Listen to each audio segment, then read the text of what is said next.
갈라디아서를 계속 봅니다. 사실은 저도 이거 계속 주제가 바뀌지 않습니다. 똑같은 한 주제로 지금 한 10주가 넘은 것 같아요. 저도 사실은 쉽지 않습니다. 그래서 제가 도망가고 싶은 마음도 있습니다. 다른 데로 다른 본문으로 좀 갈까? 그런데 이렇게 좀 우리 이 경상도 말로 매조진다죠, 매조진다. 매듭을 한번 지어야 되기 때문에 오늘 이제 변증의 마지막입니다. 똑같은 주제였지만 오늘은 바울은 여기에 모든 이때까지 썼던 용어들을 다 쓰면서 딱 결론을 짓고, 사실 바울의 이 설교의 이 서신서에 보면은 결국은 이렇게 나갑니다.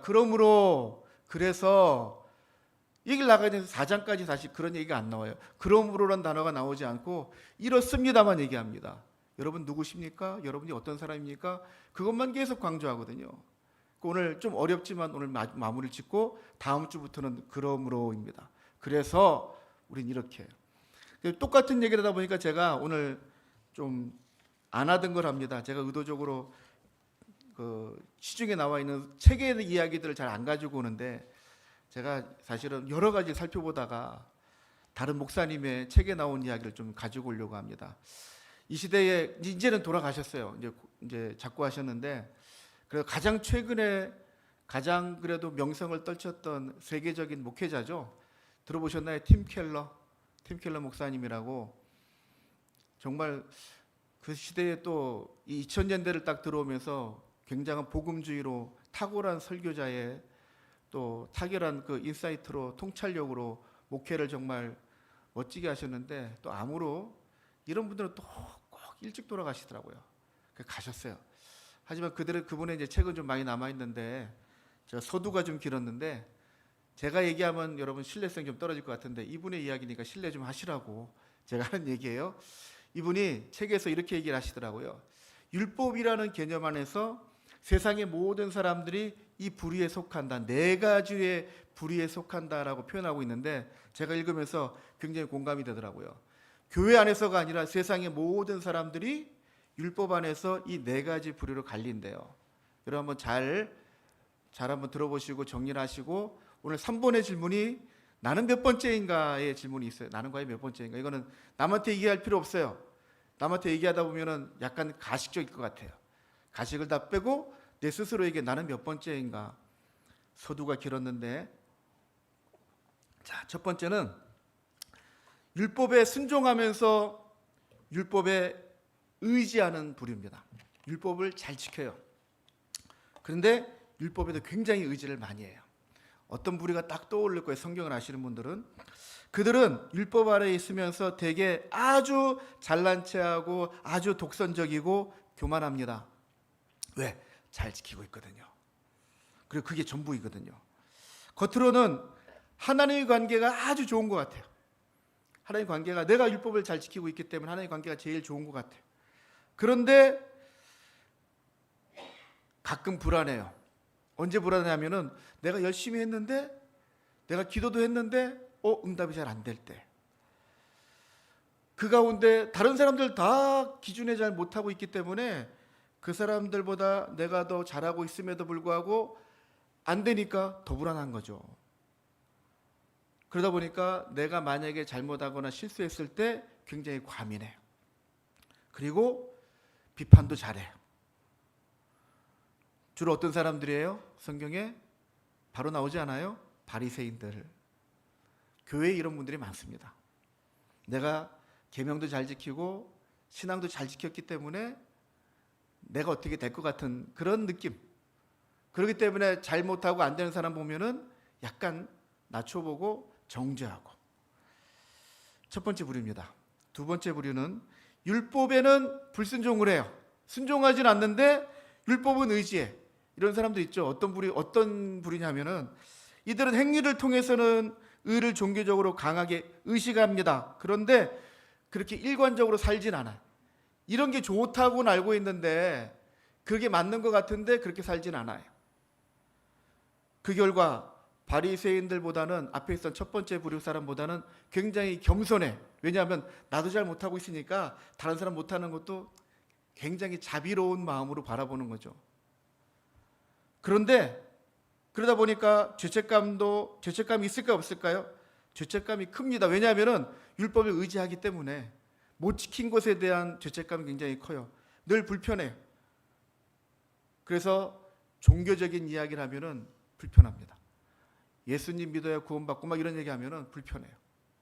그냥 두리뭉실하게 적당하게 넘어가는. 교회 다니는 사람들도 분명 이 안에 불의에 속하지만 여러분 딱 떠오르는 사람도 있지 않아요? 우리나라의 대부분은 다 불교를 믿고 있다고 생각하지만 불교를 믿는 건 아니에요. 석가탄이 그런 날만 나를 따지고 아무것도 안 지키잖아요. 근데 우리는 그게 속해 있다고 생각을 해. 그렇기 때문에 근데 착하게 살아야 된다는 마음은 있는 거죠. 그러다 보니까 남에 대한 배려심도 마음도 있어요. 왜? 내가 그렇게 못하고 있기 때문에. 두 번째 부류가 이런 사람들입니다. 율법은 지키지 않지만 율법은 굉장히 중시하는 사람들. 자, 여러분 두 번째까지 있어요, 없어요? 세 번째, 율법에 불순종하고 율법도 의지하지도 않아요. 야, 자유인이다, 그죠? 자유인. 모든 것에 자유해. 하나님의 율법이란 개념이 아예 없어요. 이들은 지적으로 굉장히 세속주의고 상대주의입니다. 내가 잘 먹고 잘 살면 돼요. 우리가 전도하다 보면 이런 분들 많이 계시거든요. 나는 예수님 말고 나를 믿는다. 내가 도덕적인 기준을 정하고 이 정도면 괜찮지 뭐. 독선적이죠? 굉장히 강직합니다. 이런 분들은 또 성공을 잘해요. 그렇기 때문에 내가 도덕의 부의 기준과 가치가 딱 되어져 버리는. 그래서 예수님 안 믿어도 되고 종교 없어도 되고 무교인 분들이 이런 분들이 많죠. 그런 거 다 필요 없어. 내가 도덕적으로 잘 살면 되지 뭐. 그러니까 내가 기준이 되는 거예요. 위에 있는 첫 번째, 두 번째 부류보다 굉장히 행복합니다. 또 관용적입니다. 내가 기준이기 때문에. 그러나 독선적인 면이 안 보일 것 같지만 내면에 이게 쌓여 있단 말이죠. 그리고 내가 한 열심으로 나는 좋은 곳에 천국을 갈 거야 하는 그런 선행으로 구원을 받는다는 의식이 많은 거죠. 종교 그런 게 뭐가 중요해? 착하게 살면 되지. 이 세 번째 부류는 이제 거의 무교인 분들이 많아요. 전도하다 보면 막 내 주먹을 믿는다 막 이런 사람도 있잖아요, 그죠? 가끔 하다 보면은 나는 내 주먹을 믿는다. 자, 세 번째 부류 아마 여기에 거의 없을 거야 아마. 근데 생각나는 사람은 있죠. 여러분들이 막 복음 전에도 꿈쩍도 안 하는 사람들. 자, 네 번째, 율법에 순종하면서 율법에 의지하지 않는 부류. 어떤 사람일까요? 율법은 잘 지켜요. 근데 율법에 의지하진 않아. 저 따위로 내가 무언가를 받진 않아. 그러나 나는 저걸 잘해. 어떤 사람들일까요? 복음을 깨닫고 복음의 자유를 누리는 그리스도인들. 이들은 자신이 하나님의 자녀임을 알기 때문에 감사도 있고 기쁩니다. 그리고 그분의 율법도 기쁜 마음으로 지킵니다. 또 우리 거짓된 우상이나 이런 만들어낸 두려움에 거의 매이지 않아요. 자유를 누리는 거죠. 그런데 문제는 확신은 있는데 가끔 첫 번째, 두 번째, 세 번째 부류의 마음들이 자꾸 내 안에 막 스물스물 막 침투하는 걸 느껴요. 많은 성도님들의 느낌이잖아요. 이게 근데 첫 번째, 두 번째, 세 번째 부류가 막 느껴질 때 영적인, 이분의 표현이 그렇다. 영적인 피폐함이 점점 커진다고요. 이걸로 막 똘똘 네 번째 부류로 막 가득 차 있을 때는 괜찮은데 거기에 약간의 빈틈이 생겨버리면 그것 때문에 영적인 피폐함이 막 찾아온단 말이죠. 자, 답을 하실 필요는 없지만 여러분들 스스로가 나는 첫 번째야, 나는 두 번째야, 혹시 세 번째도 있을 수 있겠고 네 번째 부류가 있을 거예요. 왜 이 네 부류의 이야기를 하냐면은 우리 모두가 이 부류 안에 속하는데 오늘 이 본문에서는 이 사도 바울의 이 메시지 속에서는 그리고 예수님 말씀 속에서는 우리가 진정 어디에 속해 있는가를 확인시켜 주거든요.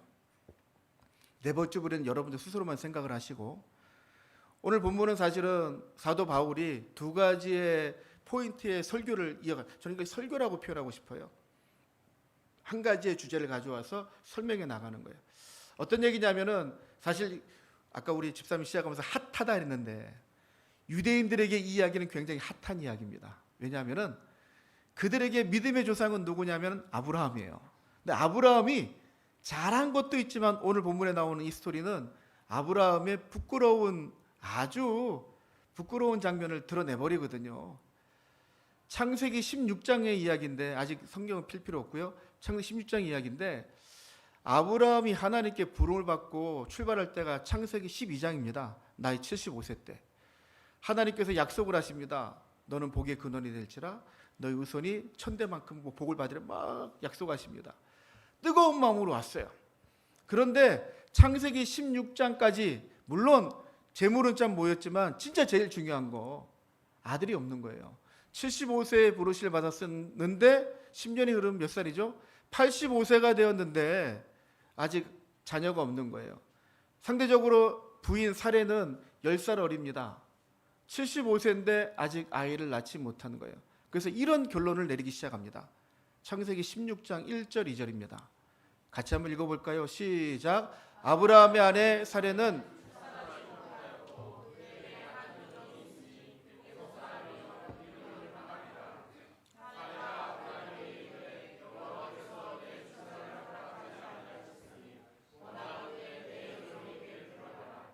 내가 혹 그로 말미암아 자녀를 얻을까 하노라 하매 아브라함아 사례의 말을 들으니라. 제가 흥분해가지고 사례가 그러는 거예요. 나 이제 임신할 수가 없다. 우리 여성분들 아시죠? 가임 기간이 끝난 거예요. 가임이 아예 안 되는 거죠. 이제 경수가 끝쳐진 거예요. 이제 더 이상 아이를 가질 수가 없게 된 거죠. 75세가 되었으니까. 결론은 안 된다. 하나님이 우리를 돌아보지 않는 것 같다. 그래서 어떤 방법을 만들어냅니까? 우리 집안에 있는 여종 젊고 충분히 아이를 낳을 만한, 그렇잖아요, 그죠? 어쩌면은 아이를 잘 낳는다는 그런 기준이 있다던데 아마 그에 딱 합당한 여인일 거예요. 그리고 우리 집안의 종이기 때문에 우리가 마음대로 할 수 있는, 하나님께서 안 하시니까 우리가 하자. 우리의 노력, 우리의 방법으로 하자. 그래서 우리 이렇게 하자. 사례가 좋은 이 계획을 만들어내고 그 계획에 움직이는 여러분 아브라함을 봅니다. 그죠? 저는 이 장면에서 우리가 잘 알고 있는 그 상황이 좀 생각나지 않아요? 옆에서 누군가가 옆에서 유혹합니다. 이거 안 돼 이거. 그래서 그 유혹에 넘어갑니다. 창세기 3장입니까? 4장입니까? 아담과 하와가 그게 없어요. 지금 없어요. 그게 없어요. 우리가 아는 이야기예요. 선악과를 이야기입니다. 선악과 이야기. 하와가 선악과를 먹어보고 괜찮아 안 먹어도 안 주고 하나님이 우리를 좀 속이신 것 같아. 아담에게 먹입니다. 아담이 옳다쿠나고 먹어버립니다. 그때부터 우리에게 죄가 들어오는 거예요. 하와는 누가 유혹을 하죠? 뱀이 유혹을 합니다. 하나님께서 선악과를 절대 따먹지 마라. 먹으면 반드시 죽으리라 했는데 이 뱀의 유혹 때문에 넘어가서 선악과를 따먹고 자기가 안 죽으니까 자기 남편에도 먹입니다. 여기서 아담은 먹었어야 돼요? 안 먹어야 돼요? 당연한 걸 왜 대답을 못 하세요? 먹어야 돼요? 안 먹어야 돼요? 안 먹어야 되는데 그게 홀라당 넘어간다니까. 눈에 보이는 거에 탁 넘어간다. 아브라함이 분명히 하나님이 약속하셨는데 하갈과 잠은 돼요? 안 돼요? 하여튼 남자들이 문제예요? 여자들이 문제예요? 누가 문제인 거예요? 정답입니다. 둘 다 문제입니다. 사례는 도저히 안 된다. 근데 사실은 제가 조금 사례 편을 들면은 남자들은 잘 모르잖아요. 여자들은 더 잘 알잖아요. 안 되는구나. 우리 힘으로 안 되는구나. 이미 나는 생리가 끝나고 이젠 임신할 수가 없어. 그걸 알게 되니까 절망을 느끼니까 절망 가운데 찾아와서 미혹하면 너 안 돼. 네가 하는 거 안 되는 거야. 하나님이 안 하신다니까. 그 유혹에 올라당 넘어갑니다. 그리고 판을 만듭니다. 그리고 정말 이럴 땐 또 응답이 잘 되는 것 같아요. 금방 한 방에 하갈이 딱 임신을 하네요. 자, 5절입니다. 4절입니다. 4절. 4절만 읽을까요? 시작. 아브라함이 하갈이 임신함에 그가 자기의 임신함을 알고 그의 여주인을 멸시하였다. 어쩌면 이거는 우리 조선시대를 보면은 굉장히 뻔한 이야기입니다. 주인이 아기를 못 낳아서 첩을 들이면 그 첩이 임신하는 순간 판이 뒤집힙니다. 주객이 전도되는 거죠. 아이를 가진 여인이 이제 집안의 권세를 잡습니다. 다 그 모양입니다. 그러면은 5절입니다. 시작. 사레가 아브라함에게 이르되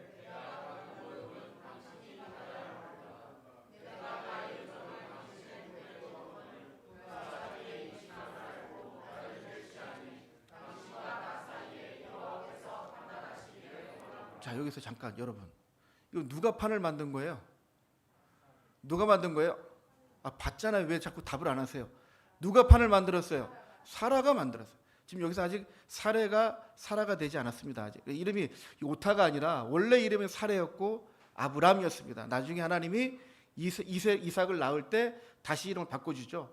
아브라함 사라로 바꿉니다. 그점 아직까지는 사레입니다.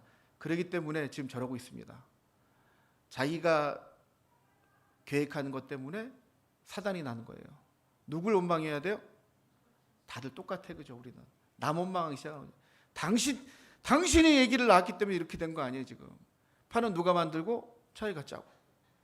그럼 아브라함은 어떻게 해야 돼요? 크게 야단치고 네가 판 만든 거 아니냐고 야단치고 해야 되는데 6절입니다. 같이 읽어봅니다. 시작.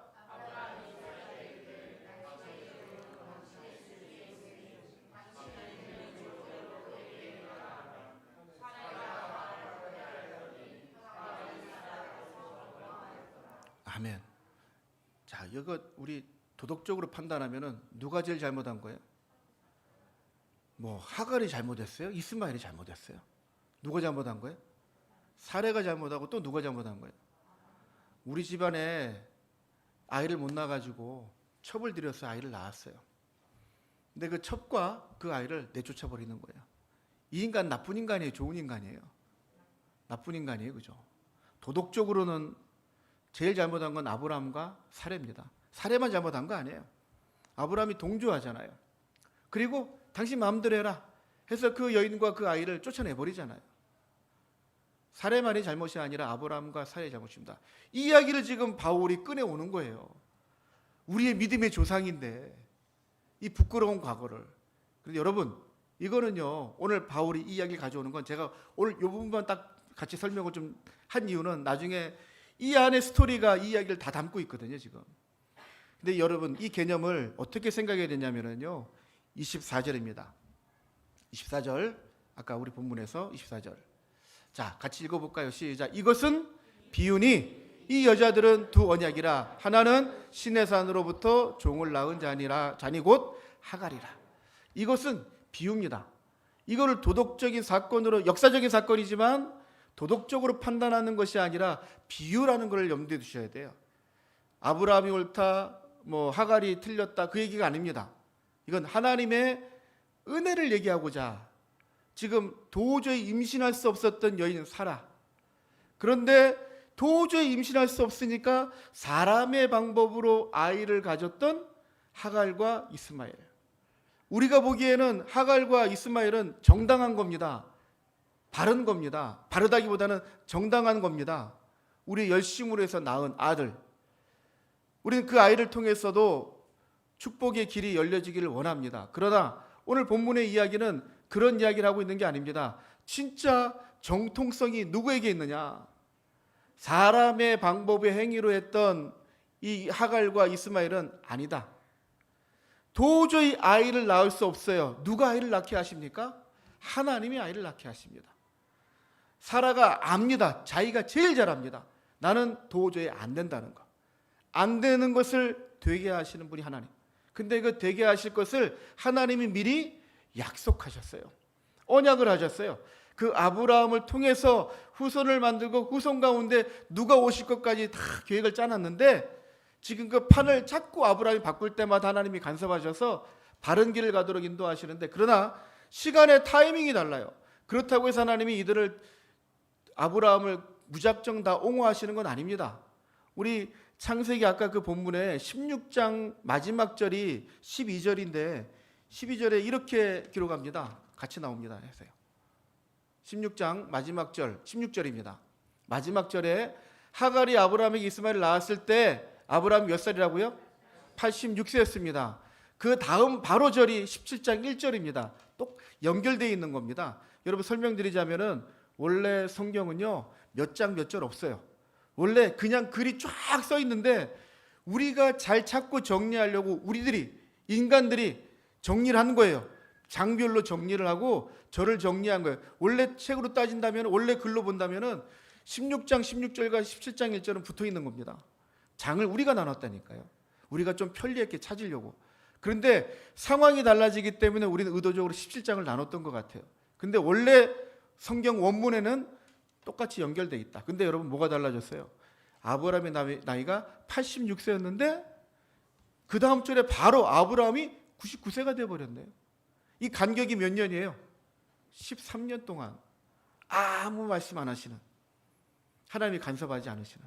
왜요? 제가 이런 표현하면 혼날 것 같지만 하나님이 삐꼈어요. 하나님이 화나셨다고요. 하나님과의 언약을 깨뜨린 건 누구예요? 사레와 아브라함입니다. 하나님이 그동안에 그냥 방관하시는 거예요. 그리고 17장 1절에 다시 하나님이 13년 만에 짠하고 나타났습니다. 아브라함이 저 같으면 그랬을 것 같아요. 기쁘기도 하고 두렵기도 하고. 13년 동안 한 번도 나타나지 않으셨던 하나님이 갑자기 나타나셔서 이러시는 거예요. 여러분 느낌, 요 하나님의 느낌 생각하시면서 한번 읽어볼 거예요. 17장 1절 시작. 아브라함이 그에게 이르시되 나는 전능한 하나님이라. 너는 내 앞에서 행하여 완전하다. 나는 전능한 하나님이라. 왜 말씀하실까요?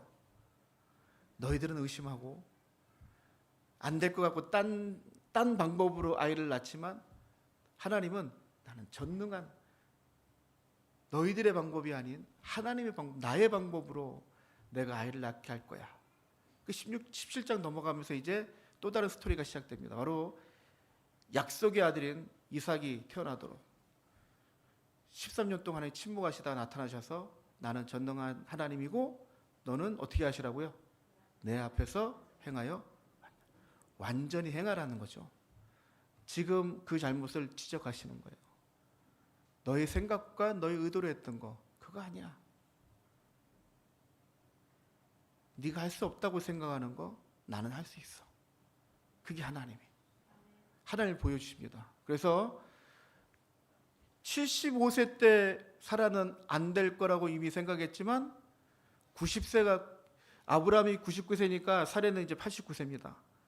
89세 때 하나님이 이삭을 잉태하게 하시고 90세 때 아이를 낳게 합니다. 이미 75세 때 안 된다고 생각했는데 더 시간이 많이 흐른 다음에 하나님이 그 일을 하게 하시는 거예요. 얼마나 놀라웠을까요? 기쁨과 두려움과 감사가 막 만감이 교차할 거예요. 그리고 우리는 다시 본문으로 돌아옵니다. 하나님이 바울을 통해서 우리들에게 복음을 설명하면서 여인도 두 여인이 등장하고 한 여인은 종의 여인이고 한 여인은 자유의 여인입니다. 또 하나 등장하는 건 예루살렘입니다. 예루살렘이 두 개가 등장합니다. 이거는 아주 유대인들에게는 아주 기가 넘어갈 일이에요. 아브라함을 모욕시킨 것도 문제인데 예루살렘이 두 개라니, 이 절대적인 그 예루살렘, 하나님의 성전이 있는 그 예루살렘이 이 땅에 예루살렘이 있고 저 위에 예루살렘이 있는데 이 땅의 예루살렘은 누구라고 비유합니까? 하갈로 비유합니다. 바로 율법에 똘똘 뭉쳐있는 이 예루살렘. 그러나 우리는 어디에 있는 예루살렘에 속해 있는 자냐? 26절에 이렇게 표현하죠. 26절 시작. 오직 위에 있는 예루살렘은 자유자니 곧 우리 어머니라. 오늘 제가 질문을 던지면서 여러분들에게 율법의 얽매인 단어들을 다 정리해 보시고 하나님의 언약의 얽매인 단어들 다 정리해 보시라 했어요.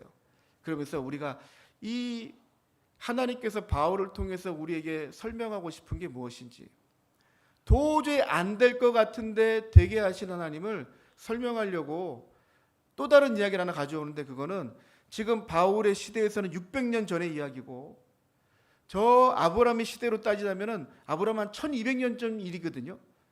근데 지금 600년쯤 전의 이야기를 가지고 옵니다. 그게 바로 27절에 있는 말씀이에요. 27절에 있는 말씀은 이스라엘 백성들이 나라가 쫄딱 망하고 전부 다 포로로 끌려와서 바벨론에 와 있는 상태예요. 나라도 망하고 나라에 빼앗기고 아무것도 안 되는 절망의 상태. 그게 무려 몇 년 동안 하냐면 70년을 넘어갑니다. 우리 그런 경험 해봤잖아요. 우리나라가 36년 경험하고도 다 끝난 것 같고 막 말도 바뀌고 언어도 바뀌고 막 헤어스타일도 다 바뀌고 막 다 바꿔놨는데 70년 동안 흘렀으면 얼마나 많이 바뀌었을까요? 우리 지금은 잘 안 쓰지만은 벤또 와르바시 요지 요즘 언어 그 훈련을 많이 해가지고 없는데 제 때만 해도 요지 와르바시 엄청 많이 썼는데 이제 와르바시가 뭔지 모르죠? 우리 젊은 친구들 알아요? 모르잖아요. 나무젓가락 와르바시 이게 일본 말이잖아요. 그죠? 요지 우리 그거를 바꾸려고 엄청 노력했거든요. 국어 순화 운동 36년 만에 그렇게 우리가 물들어 있는데 70년 동안 그들은 모든 게 다 끝났다. 우리는 다시 돌아갈 수 없다. 그 표현을 그때 선지했던 이사야가 그때의 표현을 아브라함의 시대 이야기를 가져옵니다. 그게 바로 잉태하지 못한 자요. 잉태하지 못한 여자 누구예요? 사라. 도저히 아이를 낳을 수 없을 것 같았는데 낳았어요? 안 낳았어요? 낳았잖아요. 지금 바벨론에 끌려와 있는 이스라엘 백성들은 모든 게 다 끝나고 절망이에요. 이제는 돌아갈 나라도 없어요. 그 땅에 살고 있는 사람은 다 이방인들만 살고 있고 본토인들은 전부 다 바벨론의 포로로 끌려와 있고 절망인데 근데 이사야 선지자가 이렇게 얘기합니다. 잉태하지 못한 자여 즐거워하라. 아이를 못 낳는데 어떻게 즐거워합니까? 산고를 모르는 자여 소리질러 외치라. 산고를 모른다는 아이를 낳는 진통을 모르는 사람들이라는 거예요. 어쩌면 그게 복이지만 아이를 낳지 못하는 분들에게는 이거는 한이거든요. 한. 아이 소리만 들어도 막 그런데 소리질러 외쳐라. 홀로 사는 자의 자녀가 남편 있는 자의 자녀보다 많음이라. 홀로 사는 여자, 남편이 있는 여자, 누가 아이를 낳을 확률이 높아요? 누가 아이를 많이 낳을 확률이 높아요? 인간적인 생각으로는 남편이 있고 건강한 남편, 건강한 여인이 결혼하면 아이를 낳을 확률이 높고 홀로 있는 여자는 절대 아이를 낳을 수가 없어요. 이 스토리는 어디로 연결됩니까? 사라는 경수가 끊어지고 생리가 안 돼서 아이를 못 낳는 거지만 그래서 남편이 있지만 아이를 못 갖지만 여인이 건강함에도 불구하고 아이를 못 낳는 경우가 있어요. 아이를 가질 수 없는 경우가 있어요. 왜? 남자를 모르는 여인은 경험하지 못한 여인은 아이를 낳을 수가 없어요. 그래서 홀로 사는 자의 자녀가 남편의 자녀보다 많음이라. 누굴 얘기할까요? 바로 성모 아니고 이러지. 마리아를 통해서 아이를 잉태하고 낳게 하시는. 아이를 낳을 수 있는 여인이지만 남자를 경험하지 않은 못한 이 여인에게 임신을 하고 아이를 낳는 이 가임 기간이 끝난 여인에게서 아이를 낳는 것도 놀라운 일이지만 남자를 경험하지 않은 여인을 통해서 아이를 낳는 건 더 놀라운 일이잖아요. 그 일을 600년 전에 미리 예견하는 겁니다. 그 사실을 너희들이 알고 있지 않느냐. 그리고 예수님을 믿지 않느냐. 기적으로 출생하신 예수님이 십자가에 달려 죽으시고 아무도 상상하지 못했던 마귀들도 이제 끝났구나 생각할 때 예수님의 부활을 통해서 모든 사망의 권세를 깨뜨리신 그분을 너희들이 알고 있지 않느냐. 그 얘기를 강조합니다.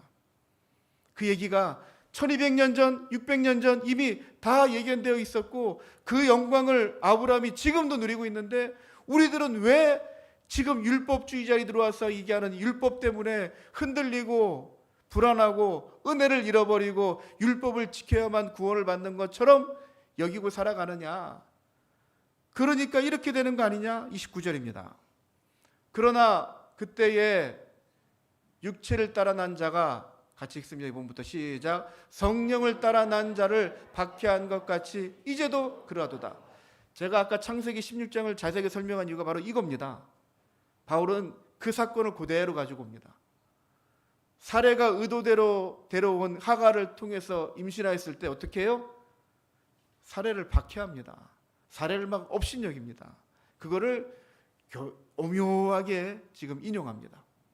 그 율법주의자들이 갈라디아 성도들을 막 핍박하고 업신여기고 막 손가락질하고 엉뚱한 걸로 막 미혹하고 있는데, 그거를 바울은 박해라고 표현하고 있고, 먼저는 사라를 괴롭혔던 하갈을 가지고 옵니다.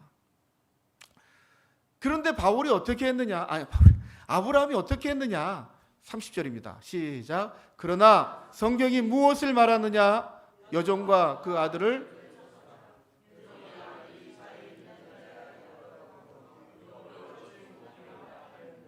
16장 6절에 그랬죠. 아브라함이 하갈과에서 얘기해서, 사라하고 얘기해서 하갈과 이스마엘을 쫓아냅니다. 그 이야기를 하고 있습니다.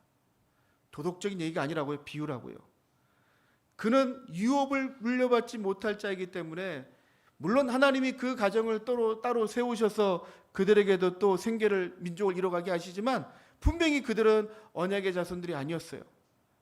우리의 인위적인 방법으로 만들어낸 이 민족, 하나님이 그들을 사용하는 게 아니라 안 되고, 절대 안 되고 있을 수 없는 일들, 사라에게 90세의 아이를 낳는, 아브라함에게 100세의 아이를 낳는 그 일들을 통해서 하나님의 약속을 지키신 걸 보여주시는 거예요.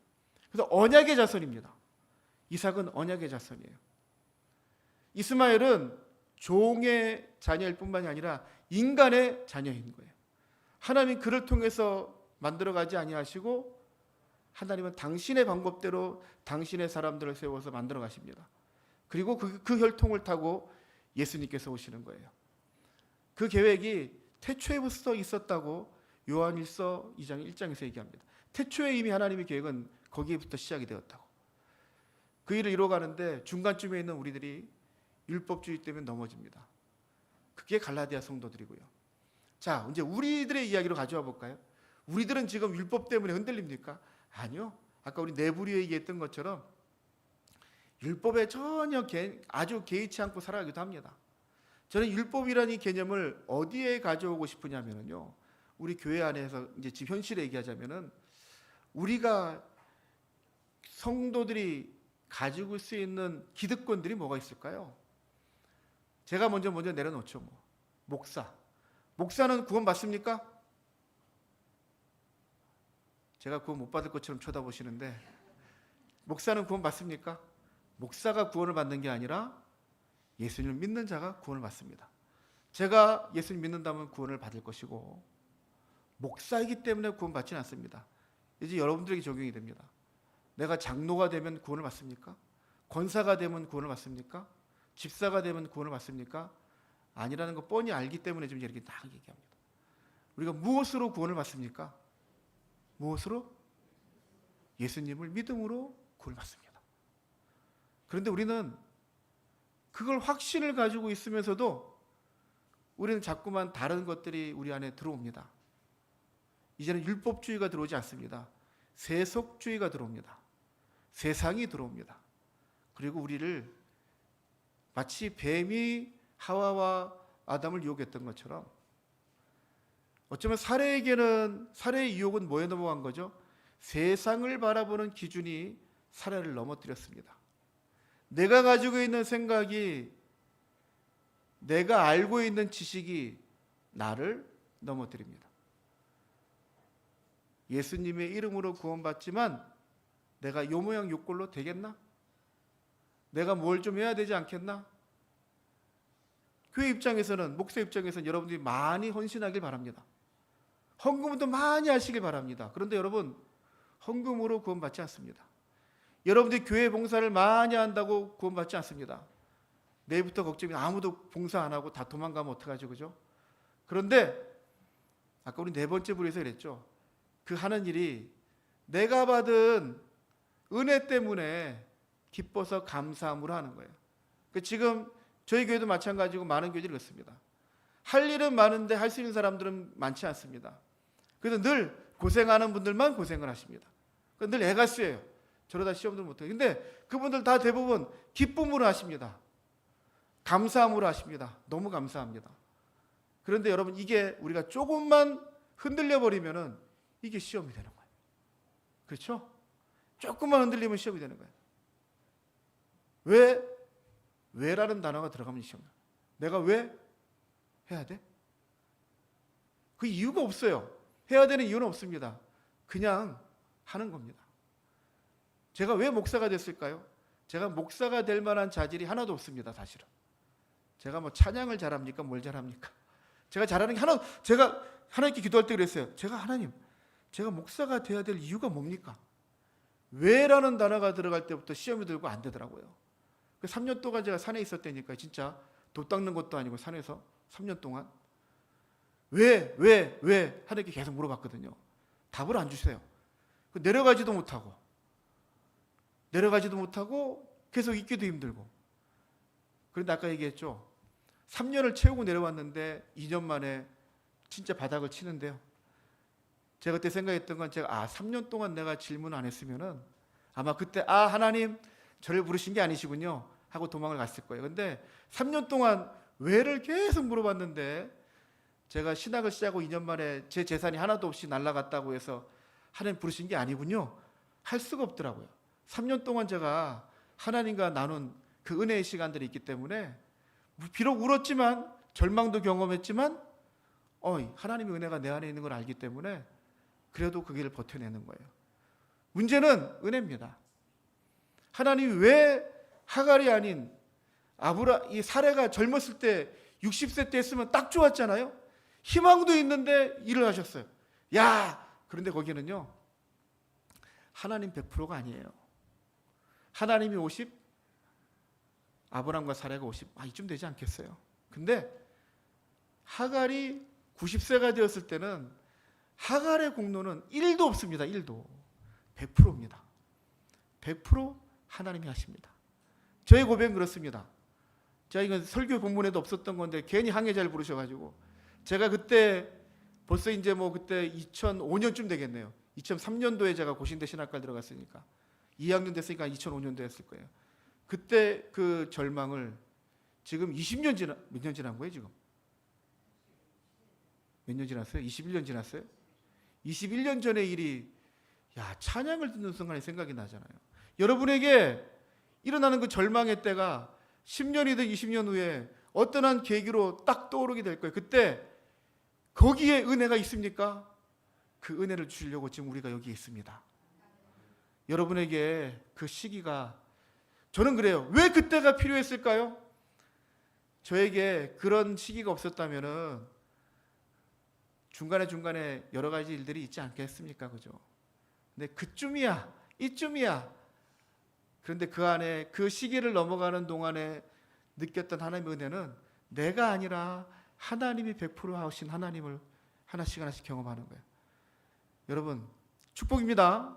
여러분에게도 그런 은혜를 오직 주의 은으로만 된다는 것을 깨닫는 그 복이 여러분들 있으시길 바랍니다.